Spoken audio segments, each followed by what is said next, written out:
अब चलते हैं कि भारत में ब्रह्मा जो है ये कॉन्सेप्ट कैसे आई। तो हम देखते हैं कि सुजाता ने जब बुद्ध वो सिद्धार्थ गौतम थे और उनका नाम माता के नाम पर गौतमी पुत्र सिद्धार्थ ये आता है।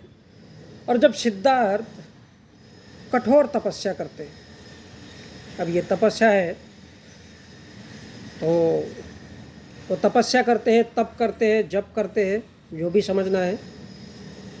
तो वो इस बात के लिए करते हैं कि दुनिया में सारे लोगों के मन में प्रश्न उठता है कि भगवान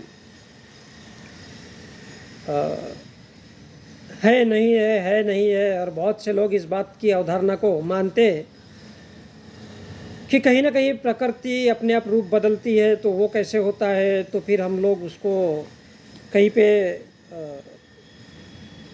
बिजली कड़कती है तो ये क्यों होता है, तो आखिर ऐसा क्या है जिसकी वजह से ये सारे परिवर्तन होते रहते हैं। कभी अपने आप होते हैं और कभी कभी ऐसा लगता है कि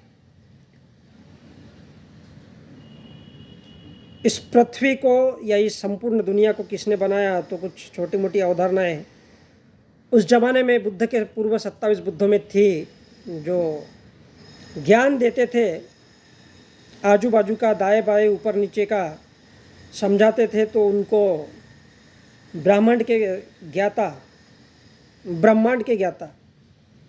इस प्रकार से संबोधित किया जाता था। तो बुद्ध के भी मन में ये सवाल उठते थे। तो इन सवालों को समाप्त करने के लिए वो घर से निकल गए और जब निकले तो एक पेड़ के नीचे बैठ गए। और उन्होंने देखा कि पेड़ के नीचे बैठने के बाद वो जीरो अवस्था में चले गए, शून्य अवस्था में चले गए। और शून्य अवस्था में जाने के बाद इंसान को ये पता नहीं होता,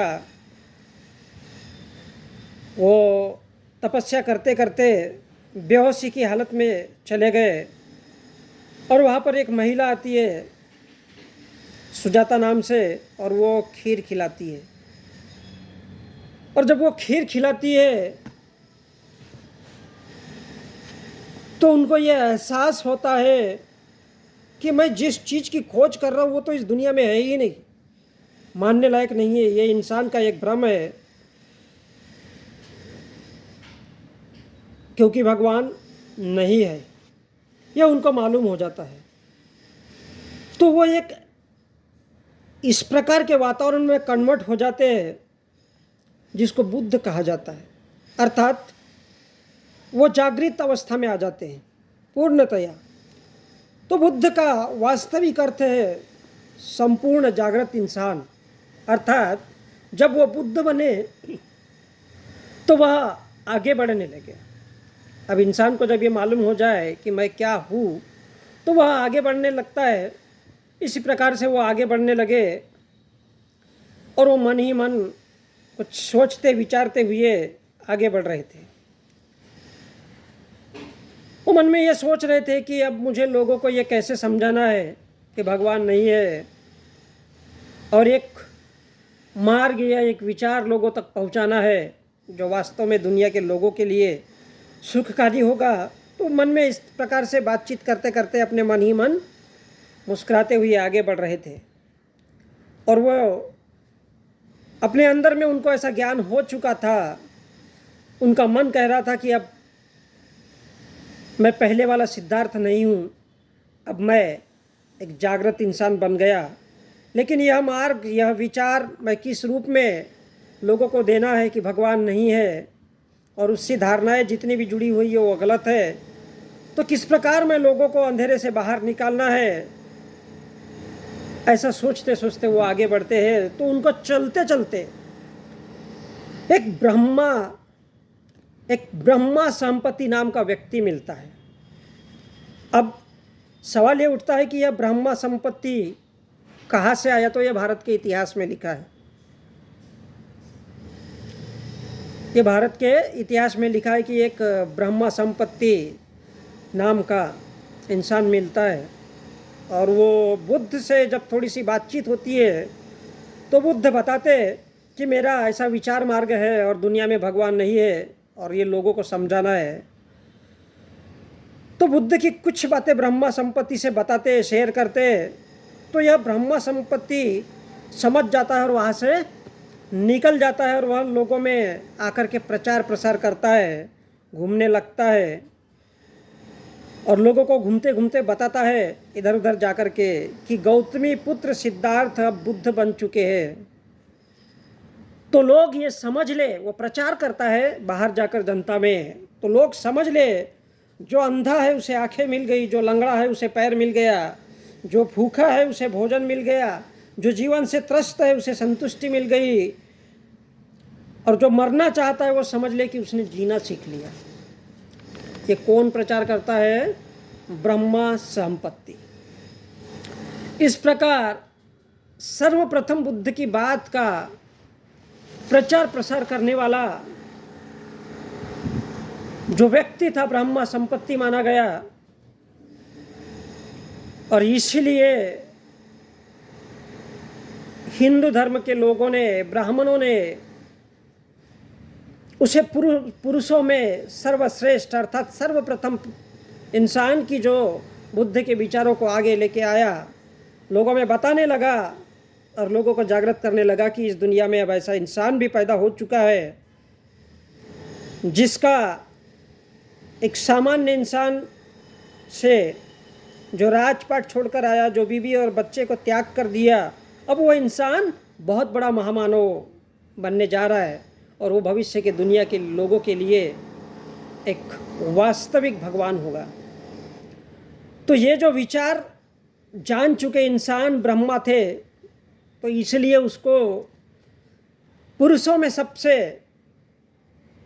परम श्रेष्ठ, ज्येष्ठ और अति उत्तम ब्रह्मा कहा गया और इसे सृष्टि का रचिता बताया गया, क्योंकि वो जान चुका था कि सृष्टि का अब क्या होना है, लोग किस विचार में जाएंगे।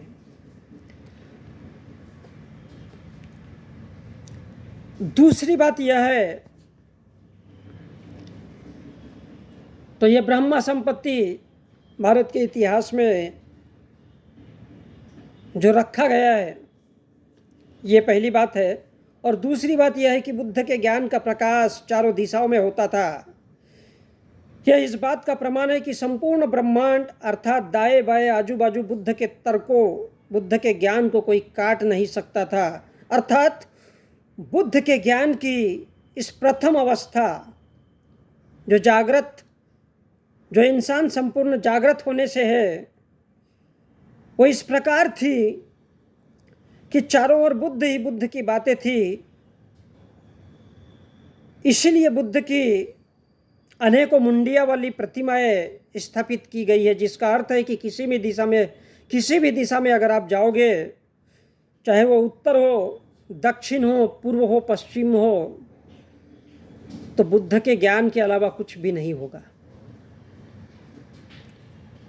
बुद्ध के ज्ञान के अलावा कुछ नहीं होगा, क्योंकि उसकी, बुद्ध की प्रथम अवस्था ही ऐसी है कि वो किसी भी चीज को तर्कों के आधार पर, विचारों के आधार पर, उस मार्ग के आधार पर किसी भी बात को काट देती है। ऐसी अद्भुत विचारधारा का नाम, संपूर्ण जागृत इंसान के उस विचारों का नाम ही बुद्ध है। लेकिन बुद्ध की इस अवस्थाओं को, अर्थात बुद्ध बनना यानी इंसान का संपूर्ण जागृत होना या बुद्ध बनना, जो ये बताता है कि इस दुनिया में भगवान नहीं है, जो ये बताता है कि दुनिया में भगवान नहीं है, तो इसकी जगह पे ब्राह्मणों ने देवता के रूप में प्रस्तुत किया। ये पहली बात थी। और बुद्ध ने तपस्या के माध्यम से बताया कि भगवान का अस्तित्व नहीं है, तो उसके खिलाफ एक ब्रह्मा नाम के देवता को प्रस्तुत किया गया, जिसमें और ये बताया गया कि हमारा देवता है ब्रह्मा जो पुरुषों में ज्येष्ठ श्रेष्ठ है, और वो बताता है कि सृष्टि की रचना कैसी हुई या ब्रह्मांड क्या है, उसके अलावा उसका कोई जानकार नहीं हो सकता। जबकि बुद्ध के ज्ञान की यह प्रथम अवस्था है। लेकिन उसके जगह पे बुद्ध कहता है कि भगवान नहीं है और भगवान का अस्तित्व भी नहीं है। तो भगवान का अस्तित्व है, और भगवान जो कि भगवान उसके माध्यम से बताया जाए जो कि ब्रह्मा है, तो ये बुद्ध की पहली ज्ञान अवस्था, उसके खिलाफ एक नया देवता तैयार करना और ये बताना कि ब्रह्मा ने कहा है और जो कुछ भी हुआ, सृष्टि रचा, ये दुनिया रचा, वो ब्रह्मा ने रचा, इसलिए ऐसा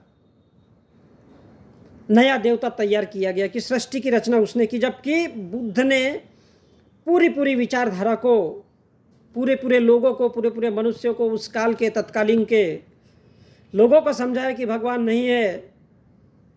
और मैं कुछ बातें बता रहा हूँ जो इंसान के जीवन में महत्वपूर्ण है, और इंसान को उन बातों को मानने के लिए, उन बातों पर चलने के लिए एक ऐसा मार्ग होना चाहिए। तो ये थी बुद्ध की प्रथम अवस्था, अर्थात बुद्ध होना, इंसान का संपूर्ण जागृत होना।